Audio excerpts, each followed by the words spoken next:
Hi everyone, welcome to this reading. So I'm back in this space. I really just enjoy the vibe of this space. Super chill for me. So I'm like, yeah, I'm gonna read here. Maybe a couple times, we'll see. We'll see how this goes. If you guys are interested in full moon messages for this month, I scribe Steph and myself. We're doing a full moon event over Zoom. The seats are $25 and the link is down in the description box. This will take you to her buy me a coffee and yeah, join us. It's especially good if you're somebody who is wanting to share your own insights.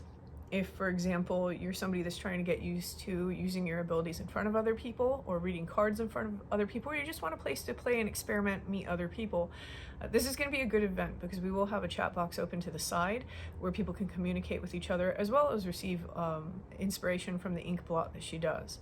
So it will run about an hour and a half on the full moon on the 11th from 7 p.m. Eastern Standard Time to 8:30 p.m. Eastern Standard Time.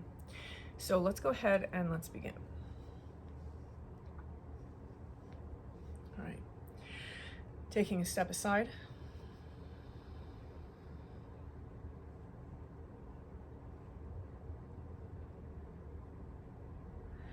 And allowing spirit to pass through me.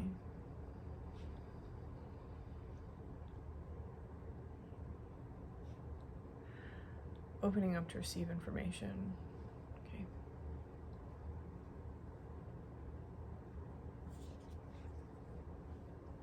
Then 2 down. This one? Next one. Okay. Okay, the first one we have now is the vow. And the second one that we have here is the thread. So what's coming through for me here inside of these cards? Oh, and I'm hearing the other one too. So here we go. What is this? The castle also. So someone here in this collective, whoever this message is for, there seems to be some sort of sacred vow or contract. Because there is a dove showing up, there may be an agreement that you have with a particular spirit, entity, being, but this may just be something that we remember coming in with, right? There may be a vow from like a prior life. Now this can also represent vows and promises that we've made in this life. So just be mindful of that as I'm going through this, because I can't speak to every storyline, but I'm going to try to do it in a very generalized way. So just keep that in mind. Now, there is something significant about moon phases. I don't know why this right here is really striking me as moon phases. And there's something here about this yellow, right? The yellow and the air. And so this is really giving me kind of like Gemini, Aquarius, Libra energy. So maybe there was something significant that took place in this last new moon, because they look like new moons, new moon in Gemini. But there's something here in this bell that is extremely important. I'm going to say that because we have that diamond there. There's something here about being forged into a diamond. Right now, it's almost this energy that we are very moldable, right? Teachable. There's things that maybe we're not quite understanding. It's like rough material, right? And there's some sort of pressure that's being applied in order to create some sort of diamond. Now, this vow, this bond, it doesn't necessarily have to be with a person. It can be, but there's something that we've promised. There's some sort of oath that we're being asked to reflect on and to really consider. We have the threshold. Oh, the thread. I read that as the threshold, which was yesterday's reading. I'll have that linked at the end of this video. We have the thread. And so this is really a cord, a thread, a rope, something that we have been following that maybe we never realized that we were actually following. This is something that has pulled us along. For some of you, because of these two cards here, this is very much telling me that you are able to look at your life and say that my entire life has navigated me, even if it seemed like it wasn't at the time. It's navigated me to become the kind of person that I need to be in order to fulfill something. Now, the energy that's coming through with this, actually, that I haven't mentioned yet, is this spirit. There is a very powerful protective spirit. For some of you, I'm not feeling protective. I'm feeling that there may be something that is almost pulling us around. So I'm not going to touch on that too much. I'm going to keep it, again, very generalized. So you have to discern, you have to decide which one it is. But the initial feeling that I was getting is that there is a spirit that's extremely protective.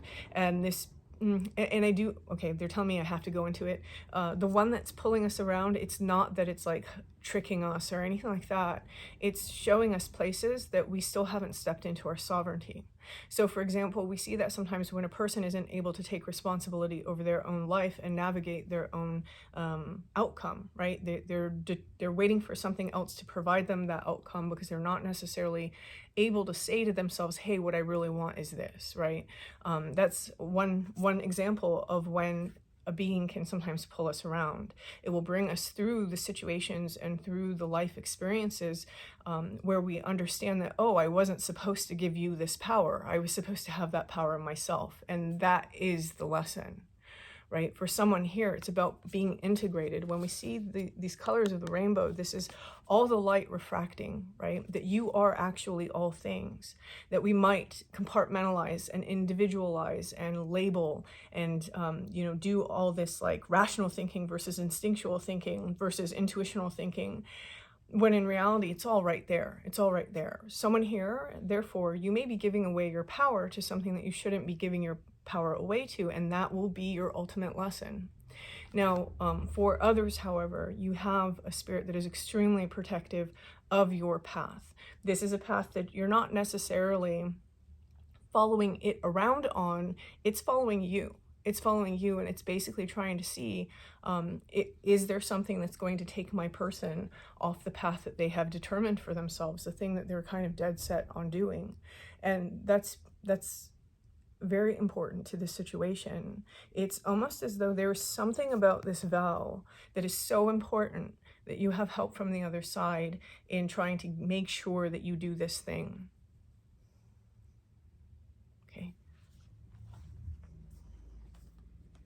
Okay, and then we have the castle. Now, when we think about the castle, this is kind of the epitome of having built ourselves up, right? It can be material abundance, it can be success, it can be finances. It can also be the idea of being put on some sort of pedestal. Now, with the pearls kind of surrounding this, squares represent fire. So fire may be very important to this, but notice that color green, right? There's some sort of pearl of wisdom that we have in terms of passions versus heart space. So we have this rose here, and that rose is something that's trying to unfold. There's something within the heart space that's trying to unfold. There's something, though, here about the pearl of wisdom in regards to the energy of fire that we still may not be able to see. Now, when we see the shape of this eye, she actually has these diamonds on her lashes. And lashes, what do? They catch they catch like dust and things, so that your eyes aren't constantly stinging all the time. They protect your eyes, right? Again, that idea of the protection. And this diamond, right? It's protected. Your view, your vision is protected because something here has to happen in divine timing. This eye can't open just yet. It can't learn this lesson just yet. It has to wait until the appropriate time, until the appropriate bond has been forged before that diamond can actually be shaped out of the raw material. And this is happening in the course of different new moons. So there may be something at the very end of this month that becomes extremely important in this journey. Now, remember, again, it's not necessarily about people. It can be. This can be about a relationship. This can be about a friendship. This can be about a work cooperation. This can be a vow between you and a spirit. This can be a vow that you made for yourself. But it's some sort of agreement that's deep on a soul level. I do want to say for some of you, this is very much about kindred spirits. Just the way that these hands are gripping each other here. Okay. Boop. There are areas within the self that are trying to be highlighted through all of this, right? We have himself, and then we have the soul shrinker. The soul shrinker is an interesting energy. Really, the soul shrinker is a lot of the stuff that we deal with on the healing journey, right? It's the aspect of us that may feel, for example, one side of it can be the reactionary behaviors, or the bitterness, the anger, the resentment, the self-flagellation, or being hard on oneself, or denying things about oneself. But at its core, the soul shrinker is always very scared. There may be a fear that somebody is starting to realize at this time, which causes them to play small, which, if you find that storyline of that being led around, there may be something like that that's coming to the forefront. Some sort of energy of, are you playing small? Are you giving your greatness away to something outside of yourself, when the reality of what that thing outside of yourself is trying to show you is that you are the great thing, right? I don't know why that one keeps sticking out, but that one keeps sticking out to me. And I don't know why I'm going into this, but I'm going to go into it. If you look at that effect here, this is ink or it's black watercolor. I can't tell which one. It doesn't really matter. Tomato here. But there is this effect on that. That effect is caused either by undiluted water, right, being added, or sometimes it can be caused by adding salt water. The salt basically pushes the pigment away. So there may be something here about grounding ourselves, right? About emotionally grounding ourselves. We may be so caught up in these higher emotions that are just very ungrounded and very thought pattern oriented. The reason why I'm saying that is because essentially they are going up, right? They're going up, and it's a beautiful place that they are headed with that rainbow there. But there may be this need to ground, right? It may not actually happen until we ground our energies into understanding our effect here. So on my own journey, there was this very long period where everything was spiritual, everything was, spirit and blah, blah, blah, blah, blah. And every fucking choice I ever made in my life was because I thought a spirit guide told me, or I thought this person told me, or I thought this spirit told me. And that's where I learned the difference between darker spirits and lighter spirits, and that lighter spirits don't necessarily have your best interest in mind. The darker spirits are really just reflections of ourselves, and all these things that then, I took notes on other people and I was like, oh yeah, that's what happened for them too. And I'm not saying that that's the one true way, right? I'm not saying that. It's my own experience that I'm sharing. And at some point I had to realize that all of that was to show me just how much power I was actually giving away. And I don't know why, but that feels like something that's going on here for somebody. Some of you have something that you work with and you're listening to it because it's a co-creation. There's nothing wrong with that, right? I'm not trying to speak against that. Again, this is one of those situations where personal discernment to see, where it might place for you is important, because you'll recognize that for yourself, right? But sometimes one of the reasons why we do that, why we give that energy away, is because we haven't learned to clear this energy up. Someone here is in the process through these moon phases of understanding how to enact a vow with themselves, which is, essentially how to really love themselves, how to be the best that they can be for themselves, how to take up that space so that this sort of energy isn't necessarily needed anymore. So I think that's beautiful. Let's see.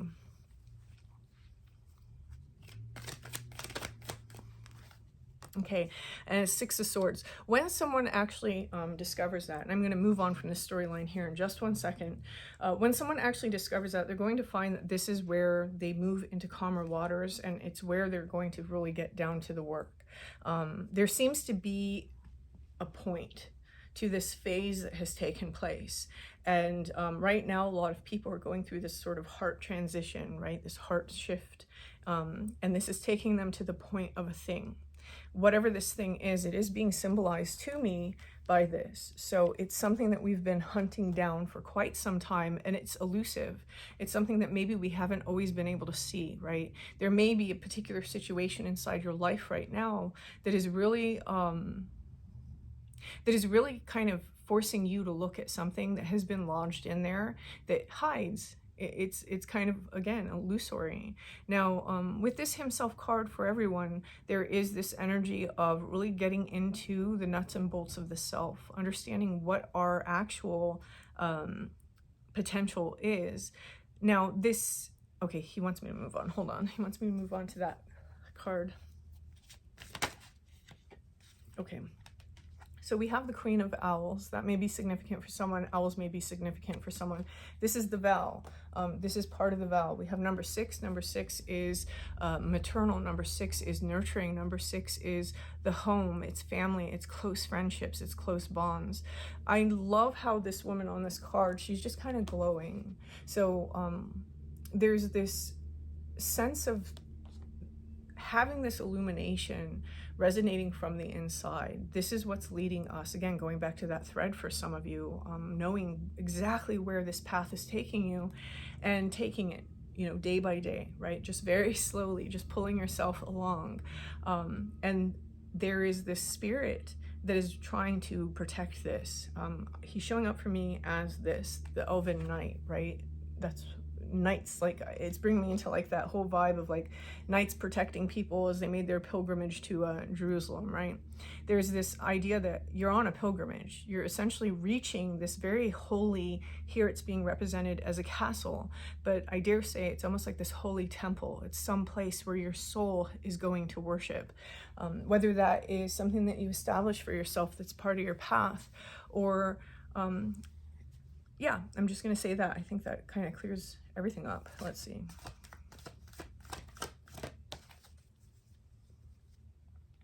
Okay, and we have the messenger.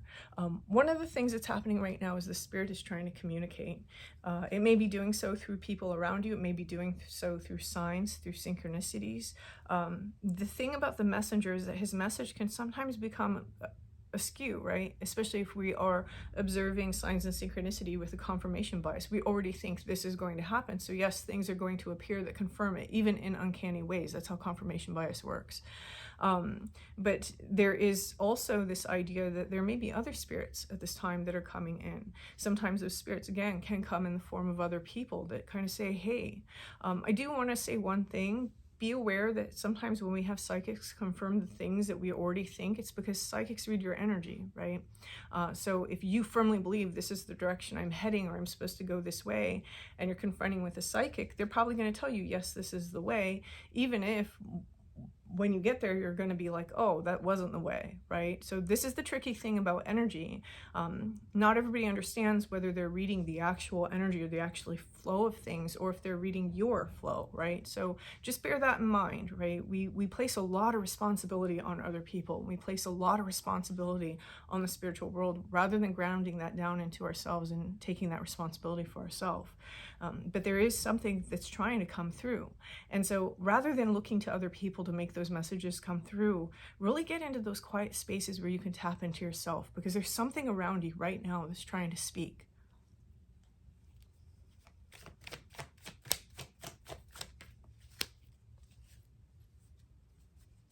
I do feel that for some of you, you are actually very used to listening. And so you are trying to listen for this right now. We have the Star Fairy, and then we have the Green Man. We have 36 and we have 29. What it seems to be trying to speak about here is this, and I've been using this word.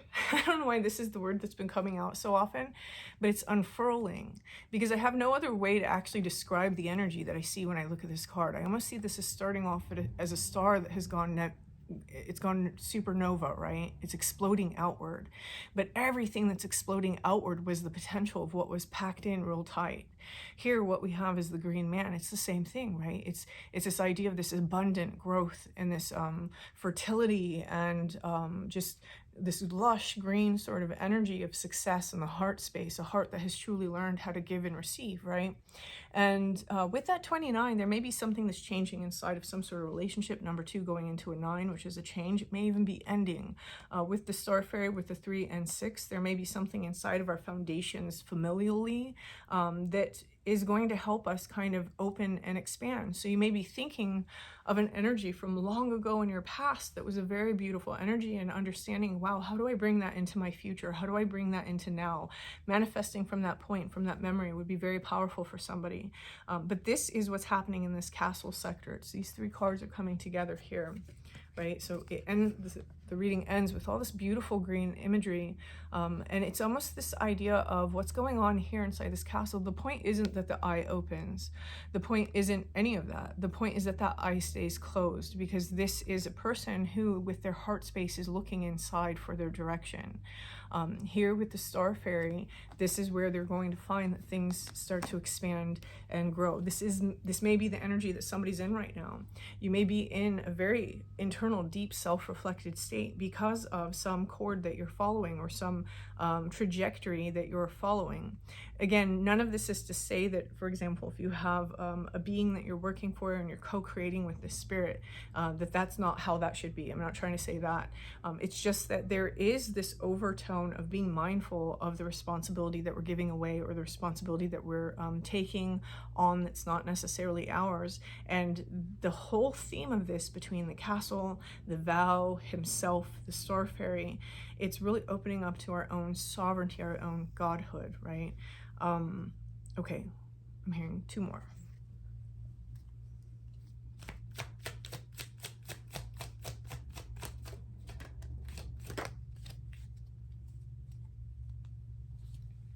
Okay, so if there is something that you are hesitating on here with Flaff the Footer, again, notice the green that's showing up in both of these cards.